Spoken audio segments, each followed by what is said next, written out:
Tadi aku bilang lebih ke is an eye opening gitu, karena New selama ini experience kan juga ya. lihatnya, maksudnya being dalam negeri mungkin tidak melihat dunia seluruh Bener-bener. dunia. Jadi kalau sekarang kerjaan apa yang paling menyenangkan sepanjang hidup? Menurut saya kasir. Oke. Nah, kalau Seru boleh tahu banget, jadi kayak, gajinya berapa sih Kak waktu part time? dulu lumayan sih. Halo sahabat Dana Cita, kembali lagi di podcast Dana Cita. Hari ini ditemenin sama aku Zarfa, dan hari ini kita ada bintang tamu yang menarik banget. Tepuk tangan buat Kak Yonela. Yeay. Thank you. Boleh Kak Yonela diperkenalkan dulu dirinya? Oke, halo, saya Yonela dari ACC Indonesia. I'm a branch head currently. Jadi kami adalah student placement company yang membantu teman-teman memberikan asistensi untuk kuliah ke luar negeri. Kami punya kantor di Indonesia, ada 3 kantor di Jakarta, Surabaya, dan Bali. Dan kami punya lebih dari 1.500 partner sedunia. Jadi walaupun head office kami di Melbourne, tapi kami serve multi-destination gitu. Oke, mungkin boleh ceritain juga Kak pengalaman sekolahnya atau pengalaman kuliahnya di mana aja? Oke. Saya S1 di Jakarta, di Tarumanegara, akuntansi. Kemudian saya ambil S2 di Australia, di Melbourne, Swinburne Uni of Technology, Master of Accounting. Wow, oke. Keren. Nah, kalau misalkan ngomongin nih tentang S2-nya, boleh tahu nggak kenapa decide untuk milih Australia dibanding dengan negara-negara lainnya? Mungkin kita harus kembali ke tahun itu ya. Jadi as a konteks, saya kuliah S2 2008. Oke. Jadi hitung sendirilah berapa tahun yang lalu ya. Back then sih sebenarnya it was straight pathway aja gitu, karena dari Oke. S1 masuk ke S2 kebetulan kakak saya di sana. Jadi Oke. dan back then as we know, kayak Google nggak kayak sekarang ya gitu, informasinya nggak terlalu accessible sebenarnya. Jadi mungkin tidak ada komparasi lah buat saya untuk pilih kemana, karena ada kakak, terus my parents want me to go there gitu. Jadi pilihannya hanya lebih ke uni yang mana aja gitu. Tapi kalau kota udah kayaknya nggak bisa digeser-geser gitu, negara juga bisa digeser-geser. Tapi I think back then it was quite make sense buat orang Indonesia ke Australia, karena paling dekat ya, Western country yang paling dekat Indonesia. Betul. Terus juga currency masih 7.000. Oh, dulu masih 7.000 ya? Ya, jadi it was decision-nya mungkin lebih ke arah itu juga ya, karena kalau compare kayak ke US atau ke negara lain, distance-wise jauh, dolar juga beda. Betul. Gitu. Oke, nah kalau misalkan kuliahnya sendiri, kalau boleh tahu untuk jurusan S1 sama S2-nya align kah? Sama kah? Align, sama-sama accounting. Oke, Ya. sama-sama accounting.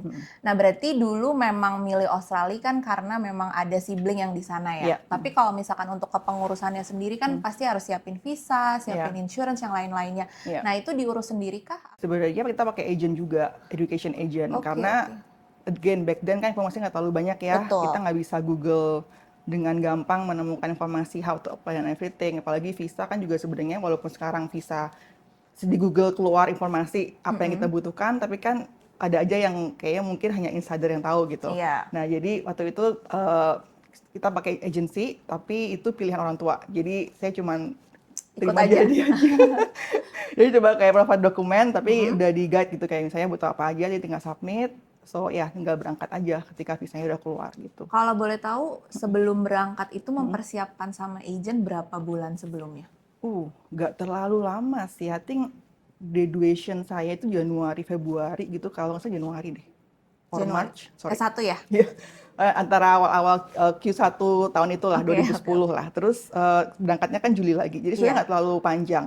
Jadi sebenarnya yang panjang mungkin preparation IELTS-nya gitu. Karena dapetin 6,5 nggak terlalu mudah ya. Mungkin beda sama anak sekarang yang setiap hari exposure-nya English dan semua YouTube semua juga Inggris. Back then kan kita sangat terbatas ya. Jadi belajarnya adalah bahasa Inggris ya, kursus, preparation IELTS, dan lain itu mungkin lebih lama gitu. Tapi prep-nya, aplikasi dan lain sebenarnya nggak terlalu lama sih. Mungkin turnaround time-nya harusnya kayak 2 mingguan juga udah keluar offer dan lain-lain ya. Oh, I see. Nah, kalau misalkan university-nya sendiri yang dipilih, apakah itu pilihan pertama atau memang dia the best university yang ada major accounting atau gimana? Ada dari orang tua dan kakak juga sih yang memberikan rekomendasi gitu, karena kan saya ambil accounting. Jadi ada beberapa uni yang memang strong di situ, Tapi akhirnya memilih Swinburne karena location-nya sebenarnya gitu. Karena kakak saya stay di City dan untuk pilihan yang lain kayaknya agak terlalu jauh untuk travel commute. Jadi akhirnya jatuh ke Swinburne. Swinburne Gitu. itu di Melbourne betul Di ya? Melbourne. I see. Oke. Nah, kalau misalkan pengalaman perkuliahannya sendiri nih, kan Kak Yonela udah pernah ngerasain nih S1 di Indonesia dan S2 di luar. Nah, boleh diceritain nggak bedanya apa sih suasananya gitu? Beda suasana. Oke. Yang paling berasa adalah tentu kita nggak perlu menggunakan kata pak atau bu atau sir atau ma'am gitu. Karena begitu dipanggil sir, mereka nggak kayak cringe gitu, don't call me gitu. Jadi kayak lebih ke namanya mereka. Oke, oke. Kalau profesor pun kadang-kadang nggak selalu mau dipanggil profesor gitu. Kadang-kadang udah cuma panggil nama aja. Jadi as a friend, karena perbedaannya lagi tuh lebih ke mereka sangat open untuk mendengar pendapat kita gitu. Karena kita mungkin di Indonesia, ini bukan sesuatu yang comparison terlalu Iya, ini ya. iya. Tapi kan kebiasaannya adalah apa yang guru atau dosen bilang bisa jadi suatu kebenaran yang kita harus terima mentah-mentah gitu. Tanpa kita di challenge untuk berpikir Betul, lebih betul. dalam lagi. Nah kalau di sana maunya adalah please challenge me gitu. Jadi kalau misalnya di statement setuju apa enggak? Kalau nggak setuju kenapa? Kalau setuju kenapa? Jadi keterbukaan itu yang berbeda pertama. Dan sebagai orang Indonesia agak-agak culture-nya adalah tidak semua Indonesia itu pede untuk angkat tangan, Iya, untuk betul. speak out. Ya itu satu hal yang challenging pertama-tama gitu. Terus hal yang lain mungkin lebih ke sistem belajarnya ya gitu. Karena mungkin pertemuannya hanya sebentar, seminggu sekali gitu. Sisanya adalah self learningnya harus selalu banyak baca sendiri, ke perpus, baca jurnal, baca buku. Jadi untuk perkuliahannya sih nggak terlalu padat, apalagi kalau master ya. Master itu satu kali satu minggu cuma 3 jam blok. Dan 1 minggu itu 1 kali? Satu kali aja gitu. Jadi Oh, sebenarnya kalau di Australia kan memang programnya maksimal setahun cuma boleh ambil 8 subjek kan max oke. gitu. Kalau lebih dari itu agak too much karena loadnya terlalu tinggi. Jadi satu semester maksimal 4. Jadi bisa dibilang satu minggu cuma ada 4 kali pertemuan. 4 kali Tapi blok pertemuan. 3 jam Oh, gitu. I see, I Ya, see. jadi itu 3 jam itu bisa praktis, bisa latihan soal, bisa dengerin lecture dan lain-lain gitu. Tapi sisanya adalah assignments, ngerjain assignments, self learning, independent study kalau orang bilang ya. Ya itu lebih ke situ. Jadi makanya sebenarnya cukup padat sih, walaupun cuma 4 gitu. Tapi untuk perkuliahannya ditempuh 2 tahun kah? 2 tahun, 2 tahun full. Oke. Nah, tadi kan academic wise nih, kalau misalkan culture wise, mungkin environment-nya di sana tuh kayak gimana sih? Back then Melbourne nggak kayak sekarang sih ya. Sekarang kan lebih rame ya gitu. Dulu mungkin lebih sepi, lebih agak bingung mau ngapain. Kalau misalnya kebiasaan di Jakarta yang istilahnya jam 9 malam masih bisa ke orang Indomie gitu ya. Jadi di sana kan nggak bisa ya, kayak jam 7 gitu mungkin udah agak kesepian back then gitu. Iya. Jadi social life mungkin lebih ke apa ya? Kalau yang buka malam paling cuma supermarket sama Chinese resto kali. Tapi sisanya mungkin lebih ke kalau kita bilang kayak suka gathering sama teman-teman aja gitu. Kalau dulu sih kita bilangnya potluck ya, mungkin sekarang juga orang bilang Oh iya, potluck, bawa potluck masing-masing ya. gitu. Tapi kalau kalau aku cek kemarin anak sekarang tuh bilangnya home party. Home party, I see, I Whatever that see. means. Tapi ya itu mungkin sekarang yang mereka lakukan juga sih, karena kan emang nggak terlalu banyak apa namanya suatu stay hiburan gitu. Gitu. Even kayak nonton bioskop aja mahal banget. Iya, Ya kan iya, gitu. Jadi betul. kadang-kadang itu sekarang jadi alternatif sih gitu. I see, I Kalau see. Nah, kalau misalkan kehidupan sendiri nih hari-hari, kalau boleh tahu Kak Yonela tinggal di dorm atau sama kakaknya atau ada apartemen sendiri? kita tinggal di apartemen gitu karena pertama kan ada kakak saya juga ya gitu. Iya. Kedua juga sebenarnya kalau dipikir lagi kalau preferensi saya nggak pengen tinggal di dekat kampus banget gitu karena kayak melek-melek library aduh kayak males ya gitu. Jadi kayaknya it gives me a space aja gitu Iya, dari uni karena kalau nggak kan terlalu intens betul, gitu. betul. Tapi ya preferensi. Walaupun memang kalau pagi-pagi winter kelas pagi lumayan suffer ya pagi-pagi Iya. gelap-gelap gitu terus dingin harus ke uni gitu. Tapi ya itu pilihan. Tapi aku tinggalnya di city sih. Aku nggak tinggal di dekat kampus soalnya. Jadi tiap hari commute ya ke Iya, kampus nggak ya? terlalu jauh juga 15 menit. Tapi naik untuk train.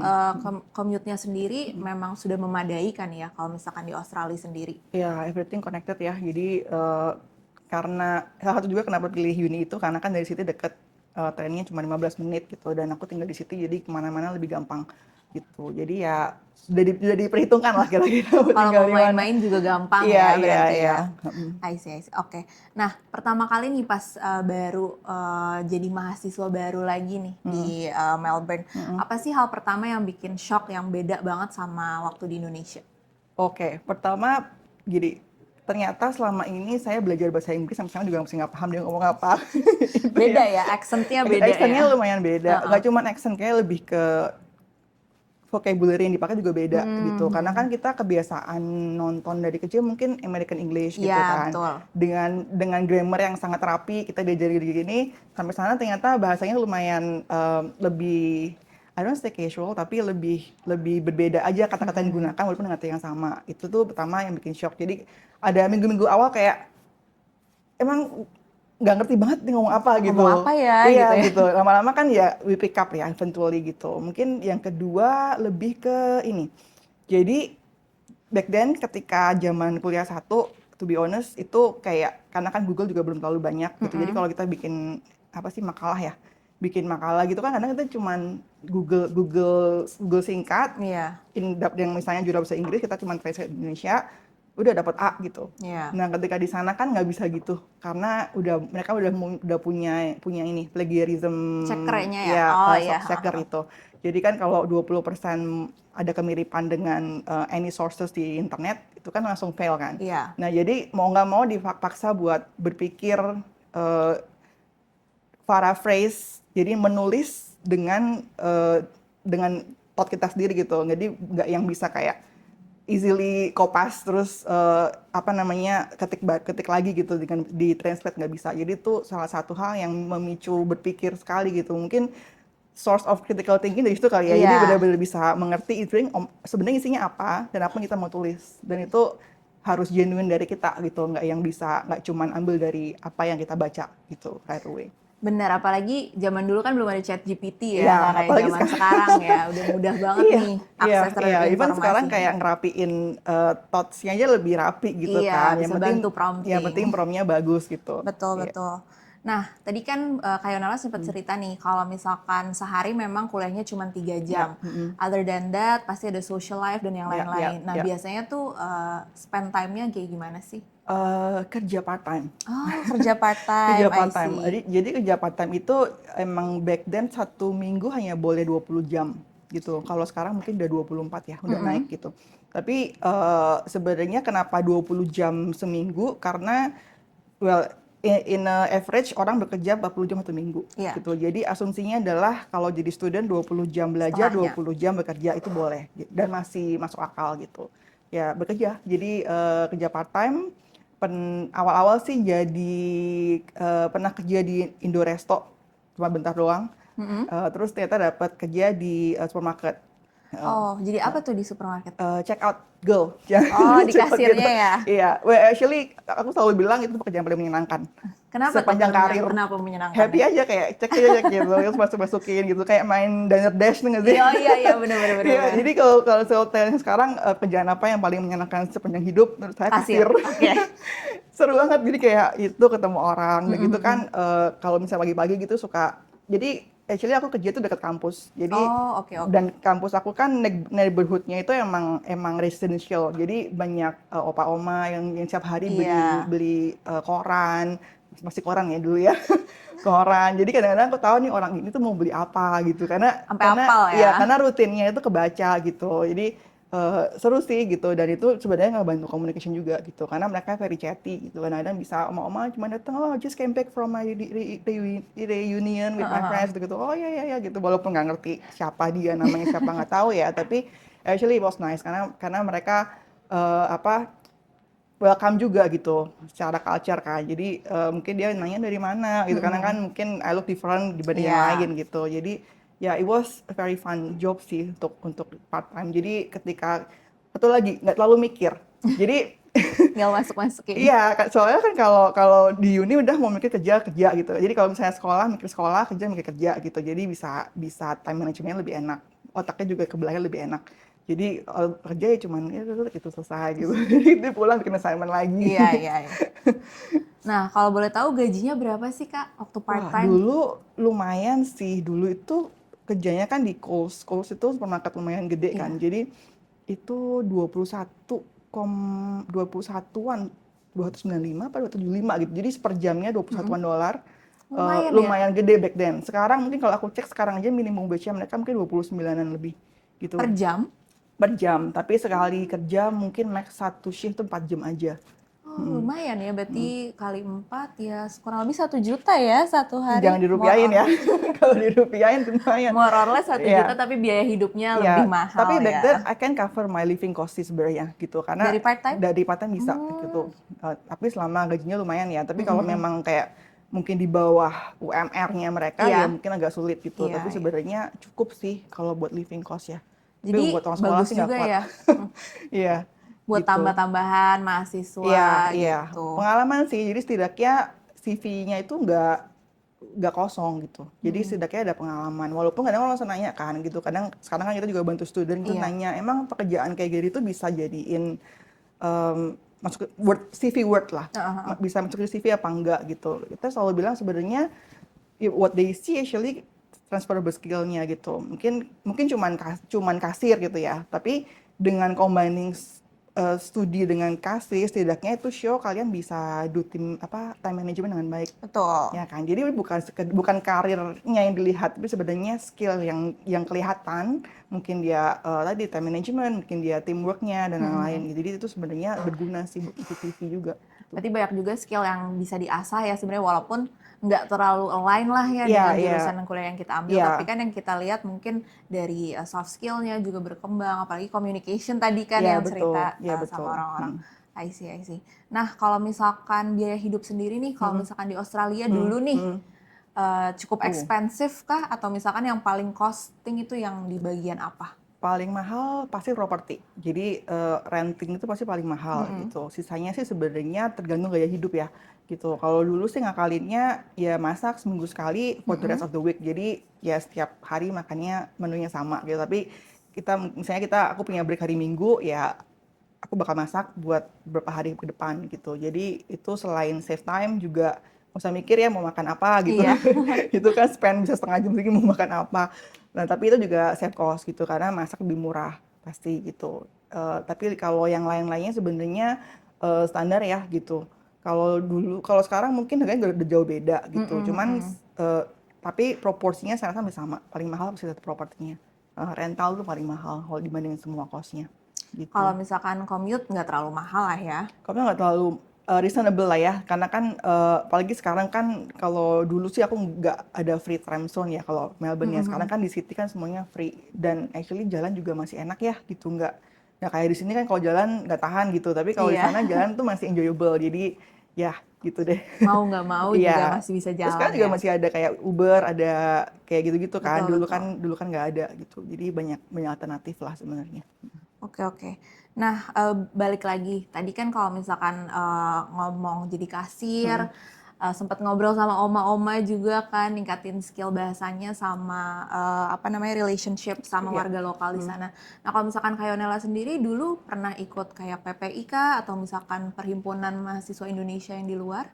Aku nggak ikut yang itu, tapi I actually join the Multicultural Student Fellowship namanya. Itu ada juga di mana di Swinburne-nya gitu. Jadi berarti dari kampus? Iya, itu registered. Jadi klubnya emang, jadi student club ya, itu registered. Itu pernah join juga sih. Oke. Nah, boleh diceritain mungkin student club-nya kegiatannya apa aja sih? Sebenarnya kita lebih ke banyak activity welcoming student dari semua negara kan, karena Melbourne itu kan lumayan melting pot. Jadi mau cari orang dari negara manapun dengan background apapun tuh banyak banget gitu. Jadi actually this activity atau this club ini kita membantu kayak lebih ke networking aja gitu dengan negara-negara lain, karena belajar culture online itu sangat menyenangkan ya gitu, dan itu bisa juga kayak kita bikin event-event untuk selain networking, ketemu teman-teman dari negara lain, jadi lebih ke arah itu sih, makanya namanya Multicultural Student Fellowship. Oke, kalau di Swinburne sendiri orang Indonesianya cukup banyak kah atau banyakan dari negara lain? Tidak menjadi mayoritas, tapi ada, pasti ada. Lumayan kok, ada, tapi nggak banyak banget lah, tapi ada. Dibanding sekarang mungkin banyak sekarang ya, gitu. Iya, Tapi betul. back then ada kok banyak. Saya masih punya beberapa teman yang masih connect sampai sekarang. Oh, I see, I see. Nah, kalau boleh tahu kalau temen dekatnya sendiri dari Indonesia juga kah atau dari mana waktu Eh kuliah? Mix sih, karena aku join that club, Ya. jadi temen itu banyak, ada Malaysian, ada Singaporean, ada juga sejauh-jauhnya yang paling jauh apa ya? Iya. I think aku pernah punya di situ ketemu orang Papua Nugini, yang Papua Nugini Oh, sejauh-jauhnya dari mana ya? Dubai, Eropa gitu mungkin? Eropa ada finish. Itu satu kelas sama aku dulu ada gitu. Jadi emang lumayan banyak negara-negara, apalagi ya? Hmm, lumayan banyak sih sebenarnya, karena itu multicultural ya gitu. Semuanya ada. Satu kelas juga sebenarnya beragam negara gitu. Nationality-nya banyak sekali. Berarti memang dari Swinburne sendiri sebenarnya mereka sangat menerima semua mahasiswa dari seluruh dunia juga Ya, ya. I think semua uni di Australia itu memang lumayan concern about nationality. Jadi lebih ke multiculturalnya tuh harus seimbang gitu. Jadi Iya. mereka akan mencegah misalnya ada satu negara yang terlalu banyak gitu. Jadi mereka maunya semuanya rata. Karena kan itu beda diskusi ya, apalagi kalau S2 gitu. Kalau udah Iya. bahas studi case gitu, nggak mungkin satu negara doang yang kita bahas gitu. Pasti kan ada pengalaman negara lainnya seperti apa, di sini seperti apa, kan praktisnya beda-beda Iya, gitu. Jadi betul. itu memang sebenarnya tujuannya memperkaya discussion-nya aja sih gitu. Oke, berarti kalau misalkan lagi lecture nih di kelas sendiri, biasanya itu full lecture kah? Atau misalkan ada yang presentation atau ada case study gitu? Tergantung, karena program yang aku ambil kan coursework ya. Jadi Iya. yang jelas nggak ada thesis, nggak ada kayak skripsi gitu, nggak ada Oh, nggak gitu. ada. Oke, oke. Tapi memang assignment itu semua kalau dikumpul di satu ya mungkin kayak skripsi juga. Kayak Banyak lumayan ya? banyak ya gitu. Nah biasanya itu tergantung dari masing-masing subjeknya. Bisa jadi satu subjek content of misalnya 50%-nya dari exam penilaiannya. Mungkin 30-nya dari group assignment atau dari individual assignment gitu. Jadi ada juga presentasi. Jadi tergantung sih masing-masing ada proportionnya tergantung dari programnya apa gitu. Berarti finalnya yang menentukan kelulusannya itu final project kah atau? Hmm, Total dari semua nilai penilaian itu. Jadi misalnya nilai tadi kalau misalnya exam 50%, jadi nilai examnya itu worth 50%. Terus nanti misalnya group assignment-nya 30%, berarti nilainya itu 30%-nya jadi apa sih akumulasi dari semuanya itu Iya. jadi finalnya. Nah gitu. Oh, Harus jadi lebih dari 50, skornya 50 baru bisa pas. berarti pakai sistem scoring ya. Ya, ya. Tapi kalau misalkan case study-nya sendiri mungkin boleh diceritain kalau case study di accounting tuh biasanya seperti apa sih gitu? eh Kalau dulu aku belajar itu, karena kan Swinburne lumayan modern uni ya. Jadi mereka itu yang ngajar nggak cuman prof, jadi mereka juga ada praktisi gitu. Oh, Misalnya oke, dari oke. banker yang emang suka ngajar gitu kan dia bisa ngajar. Jadi actually lumayan beda sih cara mengajar prof-prof dengan Iya, sama yang practitioner ya practitioner beda. gini Ha. karena bahasanya sangat berbeda. Nah, mungkin yang paling menarik ya apa namanya, ada dulu pada satu lecture saya tuh yang kerjanya di bank. Jadi dia itu memang ngajarin bener-bener semuanya case study gitu. Jadi discussion-nya lebih ke sana. Misalnya, oke kenapa aku masih ingat ini, kenapa Apple selalu keluarin keluarin produk baru sebelum produk lamanya turun. Oke. Nah, itu biar naik terus gitu lah. Gitu. Jadi itu lumayan, oh ya bener juga ya gitu. Ada juga kayak ada juga assignment yang memang harus bahas suatu perusahaan gitu. Itu juga ada gitu. Jadi lebih ke situ study case-nya sih. Ada sempat role play gitu kah waktu case study-nya? Role play enggak sih, enggak. Yang paling praktikal banget tuh yang apa trading gitu, latihan trading Oh, gitu. latihan trading Iya, iya, juga, I see, I see. iya kayak gitu-gitu. Berarti balance ya, ada lecture-nya juga, materialnya, ada juga kita dapat skill-nya dari practitioner-nya Iya, juga iya. ya. Nggak cuman full, kita cuman belajar Teori aja. teori aja gitu. Ya. Oke. Nah, apa sih, what's your favorite course waktu ambil Waduh, S2? udah agak lupa ya gitu. Tapi what my favorite course?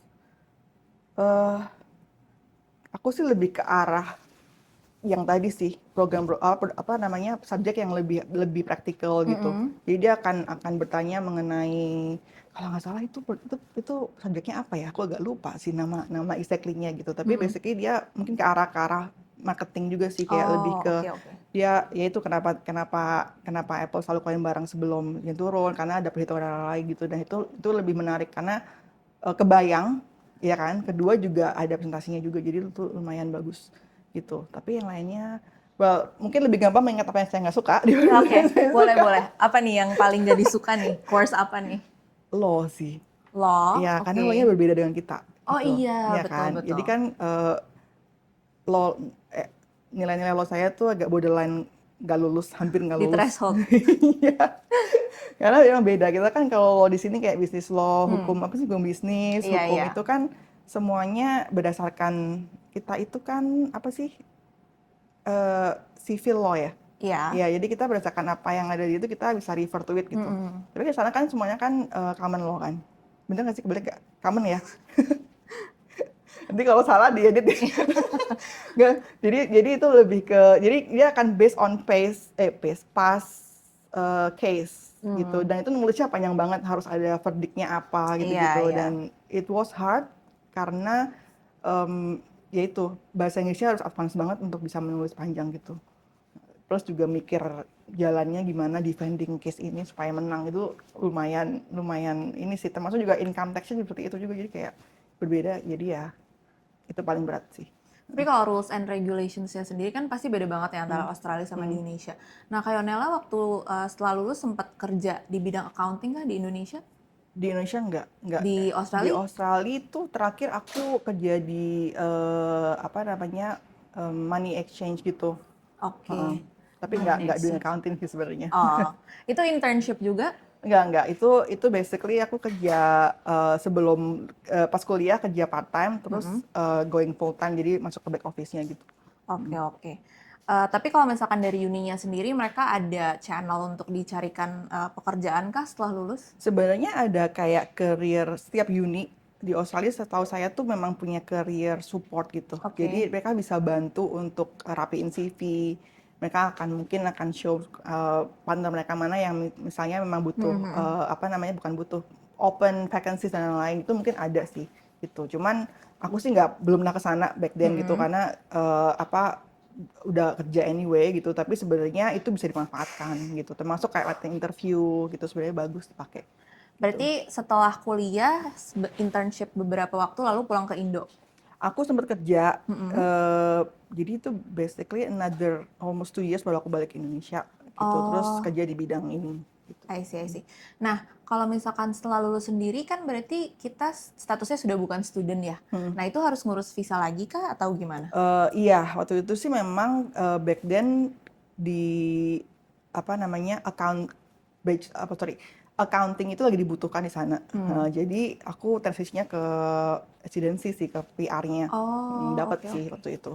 Jadi ngurus ulang lagi di kedutaan, dibantuin agentnya lagi kah? Bukan agent sekolah ya, agentnya beda. Ada juga immigration agent kan. Nah, biasanya ranahnya ke situ untuk dia bantuin mau kerja apa, maksudnya untuk apply visa selain student itu biasanya ke immigration agent.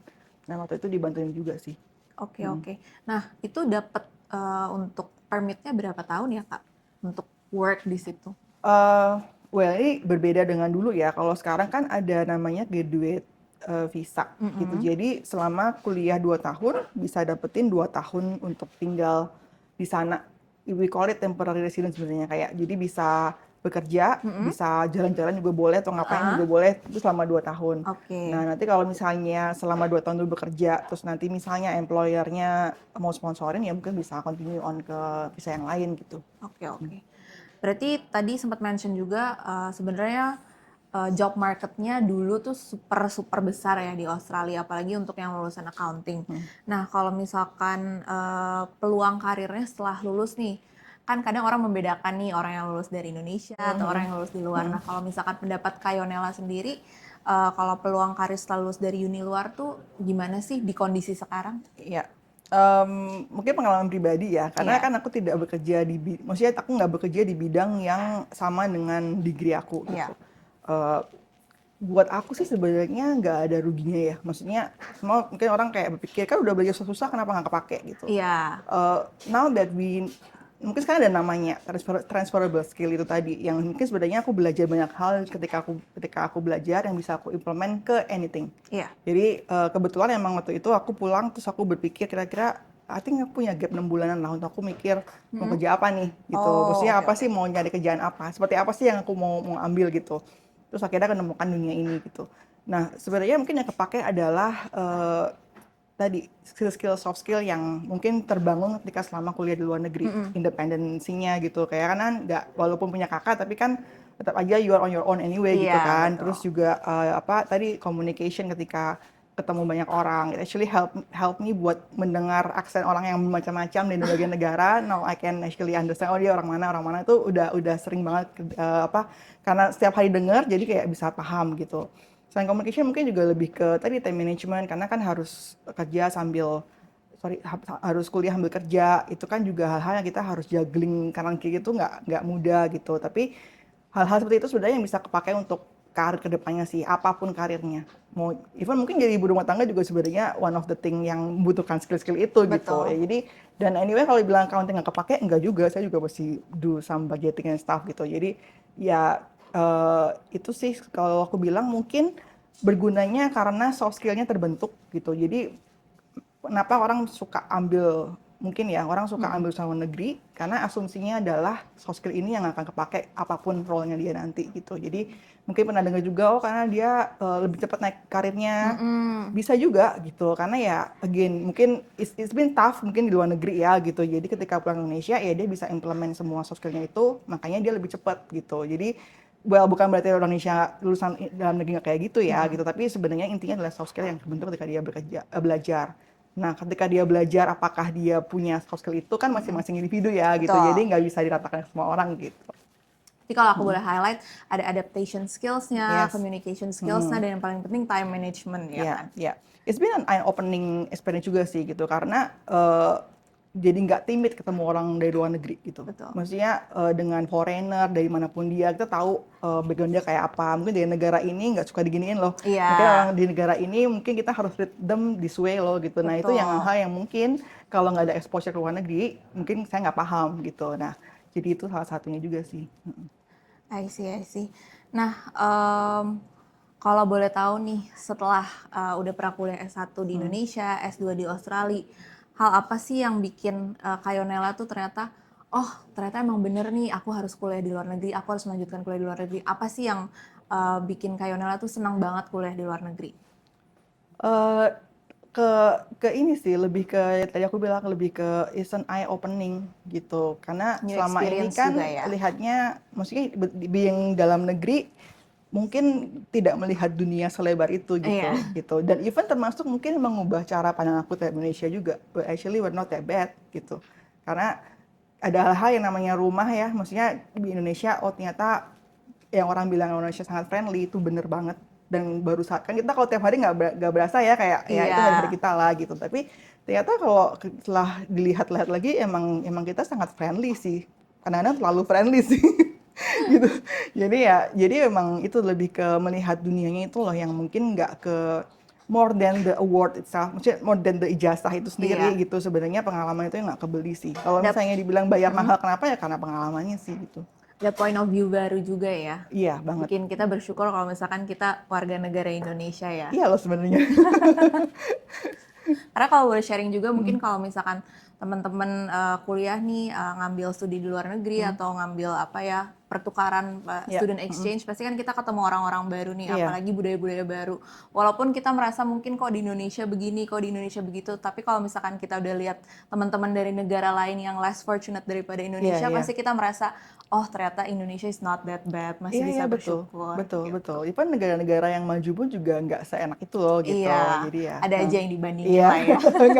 Kan selalu lebih hijau ya. Iya. Rumput tetangga. Rumput tetangga pasti selalu lebih hijau daripada rumput kita. Gitu, oke. Nah, dari Kayonela sendiri ada pesan-pesan nggak sih kalau misalkan teman-teman nih ada yang mau lanjutin studi di Australia atau misalkan mau study abroad, kira-kira apa aja sih yang harus dipersiapkan? Termasuk pasti kan kalau misalkan kuliah di luar negeri, semua orang tahu pasti kendalanya di biaya ya. Nah, dari Kayonela sendiri ada tips and trick nggak untuk teman-teman? Sebenarnya mungkin pertama kali yang perlu di-prep adalah bahasa Inggris ya, kalau misalnya mau ke negara yang English speaking country. Kecuali mau ke negara lain yang mungkin tidak bahasa Inggris, bisa belajar additional language. Tapi saya rasa Inggris tetap jadi satu basic yang survival di mana-mana harus bahasa Iya, Inggris gitu. Mungkin yang lain tuh lebih ke, ya mungkin sekarang banyak sekali opsi pendanaan juga ya gitu. Kalau betul. zaman dulu kan yang bisa diandalkan ya orang tua gitu. Kalau sekarang kan mungkin Indonesia pun as a government ada dana pendidikan LPDP yang bisa dipakai. Negara-negara lain juga udah mulai banyak bilateral scholarship yang support Indonesia, misalnya New Zealand atau UK gitu kan ada juga gitu. Nah terus juga kan ada namanya student loan. Jadi hal-hal ini kan sebenarnya membantu ya untuk kita mempermudah jalan kita untuk belajar gitu. Daripada zaman dulu kan mungkin lebih terbatas opsinya. Kalau sekarang mungkin sebenarnya international education itu accessible buat semua orang sih gitu. Betul, betul. Nah, tadi kan Kak Yonel sempat mention nih student loan. Nah, dan Cita sendiri sebenarnya kita hadir sebagai student loan juga nih Mhm. untuk para warga negara Indonesia. Mungkin kalau misalkan teman-teman udah pernah tahu tentang Dana Cita, kita sebelumnya fokusnya di pendidikan-pendidikan institusi di Indonesia. Tapi sekarang kita lihat juga nih banyak sekali memang mahasiswa yang pengen nih ke luar negeri ngelanjutin studinya Mhm. ataupun ngelanjutin pekerjaannya. Nah, Dana Cita sendiri kita hadir sebagai student loan dan kita bisa bantu finance untuk semua hal yang berkaitan dengan pendidikan. Jadi mulai dari visa, insurance, housingnya ataupun tuition fee-nya, dan Mhm. Cita bisa bantu cover. Nanti kalau misalkan teman-teman mungkin butuh untuk student loan atau butuh untuk ketahui informasi tentang study abroad agents, kalau misalkan mau disambungin dengan agents, nanti kita bisa bantu juga sambungin sama AACC. Nanti bisa ketemu sama timnya Kayonela juga, nanti bisa diskusi mau kuliah di Australia, mau di USA, mau di Ya. UK, dan di negara-negara lainnya. Nanti bisa sharing-sharing juga sama timnya Kayonela. Mhm. Oke, tadi Kak Yonela kan sempat mention ya, sekarang jadi branch head di ACC, betul ya? Nah, kalau misalkan trennya Mhm. sendiri sekarang banyakkan pelajar Indonesia itu mau lanjutin di Australia kah atau di mana? Majority masih Australia sih sebenarnya gitu karena ya saya rasa lebih deket ya orang tua Mm-mm. juga ngelepasnya juga lebih enak terus juga pesawatnya istilahnya flightnya banyak gitu jadi Australia masih jadi satu pilihan buat semua orang sih sekarang. Tapi kalau misalkan dibandingin negara lain, Hmm. untuk biayanya ya, Ya. Australia Hmm. lebih mahal kah atau gimana? Relatif mahal kan relatif ya. Iya. Terus sebenarnya bisa diakalin juga gitu. Kalau saya maunya di kota yang besar apa kecil, tentu tinggal di kota yang lebih besar lebih mahal, of Mm-mm. course. Atau mungkin kalau misalnya willing buat stay di kota yang lebih kecil, pasti juga saving beberapa persen gitu. Mm-mm. Atau juga mungkin termasuk juga walaupun di kota besar, mau tinggal di tengah-tengah kota banget, atau mau ke suburb, itu kan juga cost-nya berbeda ya gitu. Jadi sebenarnya tergantung budget ya, dan bisa diakalin sebenarnya gitu. Tapi kalau misalkan dari pemerintah Mm, Australia sendiri nih, mm, kemarin dengar-dengar juga kan harga visanya mm, sempat naik mm, ya, mm. dan mungkin biaya-biaya lain juga Ya, naik, kursnya juga terus-terus ya, naik ya. terus. Nah, Mm, tapi kalau dari pemerintah Australia sendiri, terbukakah dengan adanya mahasiswa Indonesia yang pengen mm. melanjutkan keluar gitu? Apakah Ya. visanya dipermudah atau ada regulasi terbaru kah? Ya, justru sekarang mereka akan support university yang istilahnya apa ya fokusnya ke Southeast Asia, termasuk Oh, oke, Indonesia oke. gitu. Untuk visa sebenarnya apakah kalau harga memang nggak bisa diapa-apain ya gitu, Iya. itu kan kebijakannya mereka dan mereka punya reason juga kenapa mereka set harganya segitu gitu. Tapi secara overall sebenarnya Indonesia itu termasuk sampai detik ini ya, karena kan Mm-mm. ini setiap 6 bulan berubah. Sampai hari ini sih di level 1 visa assessment level.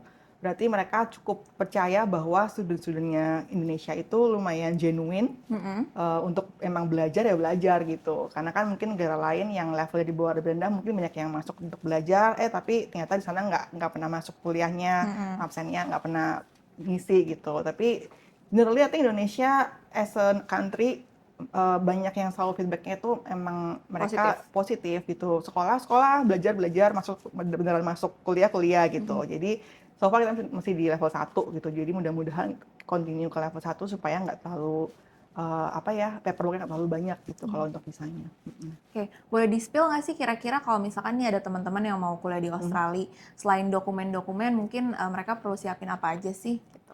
Eee, Sebenarnya Australia itu lumayan black and white ya, dalam arti apa yang mereka minta secara dokumen gitu, misalnya dia minta admission-nya, entry requirement-nya apa aja, itu sebenarnya tinggal di-provide aja gitu. Mereka nggak akan questioning you di luar itu, karena kan basically kalau nilainya segini ya segini, nggak bisa diapain lagi kan gitu. Jadi sebenarnya lebih ke dokumen sama tadi bahasa ya, yang paling proses bener paling lama sebenarnya lebih ke arah bahasa, karena kan nggak semua orang sekali tes dapat IELTS yang cukup sesuai yang dicari gitu. Jadi lebih ke itu preparationnya, sama bisa dibantu juga sih kalau misalnya bingung mau milih yang mana, karena kan banyak sekali university-nya, banyak sekali programnya sesuai budget, sesuai apa yang dicari gitu. Dan biasanya kalau kami sebagai konselor atau misalnya tim kami selalu cek lagi tujuannya apa, mau belajar apa, mau ngapain aja, nanti kita bisa bantu sesuaikan sih gitu. Jadi personalize, karena semua orang punya tujuan masing-masing, semua orang punya goalnya apa. Nah biasanya kita discuss dulu tuh,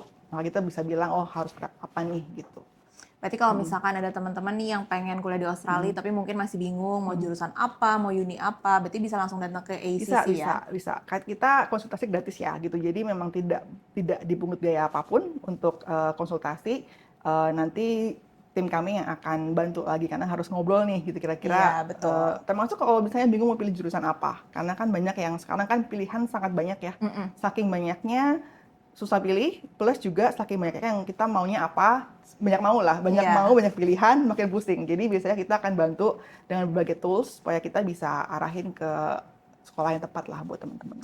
Nah kalau misalkan ada teman-teman mungkin yang udah dapat scholarship atau misalkan dapat LPDP, masih bisa dibantu juga kah oleh ACC? Bisa. Kita bantu prosesnya juga. Kalau untuk scholarship-nya nggak bisa ya, karena kan itu personal gitu, harus apply sendiri. Tapi kalau misalnya untuk dapetin LOE-nya atau untuk prosesnya gimana, itu kita bisa bantu sampai ke ujung ya, sampai visa, sampai berangkat juga. Oke. Nah, karena kita udahan nih sesi ngobrol-ngobrolnya, sekarang kita mau main games ya, Kayonela ya. Kita mulai dengan games interaktif, kita pakai rapid questions. Jadi nanti aku kasih 2 pilihan, nanti Kayonela pilih ya, tapi harus cepat. Oke, pilihan pertama. Pilihan kota kuliah pertama, Sydney atau Melbourne? Melbourne. Nah, kenapa tuh pilih Melbourne? Agak bias ya, karena emang lamanya di Melbourne. Pernah ke Sydney sih gitu, tapi mungkin lebih ke kotanya lebih rapi, mungkin nggak akan nyasar dibanding Melbourne, karena petanya kan jelas gitu, kotak-kotaknya gitu. Mungkin kotanya lebih baru kali ya, karena dia bisa susun kotanya dengan lebih rapi. Ya, I think it's second home kali ya. Oke, pertanyaan nomor 2. Lebih sering belajar di mana? Di perpustakaan atau di kafe? Perpustakaan. Nah, kenapa tuh di perpustakaan? Perpustakaan kan biasanya ada quiet room ya, jadi kayak quiet space gitu yang emang beneran sepi, nggak boleh ada yang ngomong. I think itu lebih efektif sih buat lebih produktif lah buat aku. Oke, pertanyaan ketiga. Transportasi andalan, pilih tram atau train? Train. Kenapa tuh train? Jangkauannya lebih panjang dan nggak berhenti terlalu sering gitu. Oke, pertanyaan terakhir. Pilih tugas kelompok atau tugas individu? Individu sih. Kenapa tuh tugas individu? Lebih enak ngaturnya gitu, karena tugas kelompok agak sulit kalau teman-temannya tidak terlalu peduli dengan apa yang dikerjakan gitu. Kadang-kadang kan nggak semuanya mengerjakan tugasnya masing-masing. Walaupun memang ya nggak semua orang ya, maksudnya ini oknum lah. tapi kalau individu mungkin lebih bisa ngatur sendiri aja gitu. Beres-beres, nggak usah nunggu orang lain gitu. Oke, sekarang kita lanjutin sama games kedua, ada This or That. Jadi Kayonela pilih cepet ya, aku kasih 2 pilihan, nanti harus pilih cepet. Sydney or Melbourne? Melbourne. Homestay or apartment? Apartment. Study or work? Study. Coffee or tea? Coffee. Beach vibes atau city life? City sih. Morning class atau night class? Morning. Oke, ini yang paling terakhir yang aku habis kulik dari Kayonela. Accountant or cashier? Cashier. Oke, thank you so much Kayonela udah meluangkan waktunya buat ngobrol-ngobrol sama kita hari ini. Semoga semua informasi yang tadi kita sempat sharing-sharing ya Kayonela berguna bagi teman-teman yang mau lanjut studi keluar, nggak cuma di Australia. Dan kalau misalkan memang teman-teman butuh untuk education consultant bisa ke ACC, butuh untuk student loan bisa ke Dana Cita. Jangan lupa ya di subscribe juga YouTube ACC dan juga Dana Cita. Bye-bye. Oke, thank you semua.